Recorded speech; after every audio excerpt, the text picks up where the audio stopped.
Beaucoup rêvent d'être riches, avoir de quoi vivre sans compter, offrir à ses proches ce qu'ils méritent, voyager, construire, investir, donner. Mais comment atteindre cela selon l'islam? Est-ce que vouloir devenir riche est même compatible avec notre foi? Et surtout, qu'est-ce que l'islam appelle vraiment richesse? Aujourd'hui, je ne vais pas te parler de rêves vides, mais de principes divins, de sagesse prophétique, d'actes concrets. Et tu vas découvrir que l'islam n'a jamais interdit la richesse, mais qu'il a enseigné comment la mériter. Vouloir devenir riche, est-ce un problème? Non.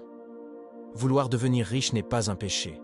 Ce qui est problématique, ce n'est pas l'argent, c'est l'amour de l'argent.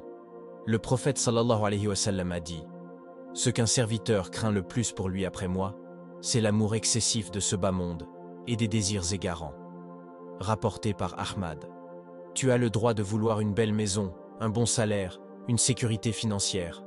Mais si cela t'éloigne d'Allah, si cela fait de toi un égoïste, un ingrat ou un injuste, alors tu es déjà pauvre. En islam, la vraie richesse commence dans le cœur. Le prophète sallallahu alayhi wa sallam a dit « La richesse ne réside pas dans l'abondance de biens, mais la richesse est celle de l'âme. » Bukhari et Muslim. Tu peux être pauvre et riche. Tu peux être millionnaire et vide. Le duo gagnant, tawakkul plus action.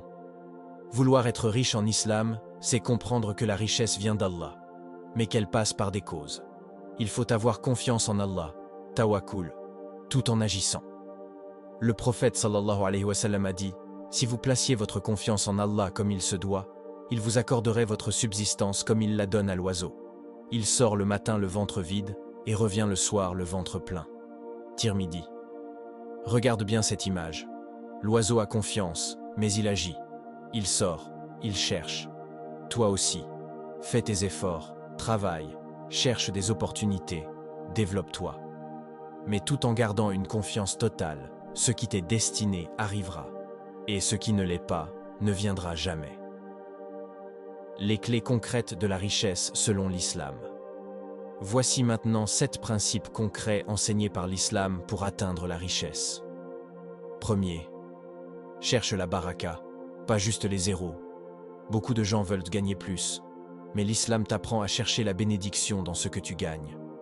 Le prophète sallallahu alayhi wa sallam a dit « Un peu de bien avec piété est mieux qu'une abondance avec distraction. » Bayhaqi. Ce n'est pas la somme sur ton compte qui compte, mais la paix que ça t'apporte, la stabilité et la capacité à en faire du bien. Certains gagnent peu mais ne manquent jamais. D'autres gagnent beaucoup mais sont toujours angoissés. Cherche donc la baraka, et elle vient avec l'honnêteté, le respect des règles, le bon comportement, l'aumône. 2. Donne pour recevoir. Ça peut sembler contre-intuitif. Pour être riche, donne. Mais c'est une loi divine. Allah dit dans le Coran, « Ce que vous dépensez dans le bien, il le remplace. » Sourate Saba, 39. Et le prophète sallallahu alayhi wa sallam a dit, « La charité n'a jamais diminué une richesse. » Muslim. Quand tu donnes, tu ouvres une porte vers les trésors d'Allah. Tu montres que tu n'es pas esclave de ton argent. Et Allah, en retour, te comble au-delà de ce que tu imagines. Commence petit, même 1 euro par jour, mais donne avec conviction. Troisième, utilise ton intelligence. L'islam ne valorise pas la passivité. Tu dois réfléchir, apprendre, t'adapter, entreprendre. Le prophète sallallahu alayhi wa sallam a dit « Le croyant fort est meilleur et plus aimé d'Allah que le croyant faible, et dans chacun il y a du bien. » Muslim. La force ici, ce n'est pas juste les muscles, c'est l'esprit, la motivation, la capacité à construire. L'entrepreneuriat est encouragé. Les affaires halal sont encouragées. La gestion, l'investissement, la stratégie, tout cela est noble quand c'est fait avec éthique. Quatrième, évite le haram, même si c'est rentable. Beaucoup tombent dans l'intérêt, l'arnaque ou les jeux d'argent, pensant devenir riches. Mais en islam, le gain haram est une illusion. Le prophète sallallahu alayhi wa sallam a dit « Toute chair nourrie de l'illicite, le feu est plus digne d'elle. » Tirmidhi. Tu veux que ton argent te serve ici et te sauve dans l'au-delà. Alors ne compromets jamais ta foi pour des billets. Cherche des revenus halal, même si c'est plus lent. La richesse vient avec la patience, pas avec la précipitation. 5. Demande à Allah avec insistance. Le prophète sallallahu alayhi wa sallam faisait des invocations précises pour la richesse. Ô Allah, accorde-moi une subsistance halal, abondante et bénie. Ô Allah, enrichis-moi par ce que tu permets et détourne-moi de ce que tu interdis. Fais ces invocations chaque jour, après la prière, avant de dormir, et crois-y vraiment. La richesse commence par une demande sincère. 6. Sois reconnaissant. Allah dit, « Si vous êtes reconnaissant, je vous augmenterai. » Sourate Ibrahim. Même si tu n'as pas encore ce que tu veux, sois reconnaissant pour ce que tu as. La gratitude attire la richesse.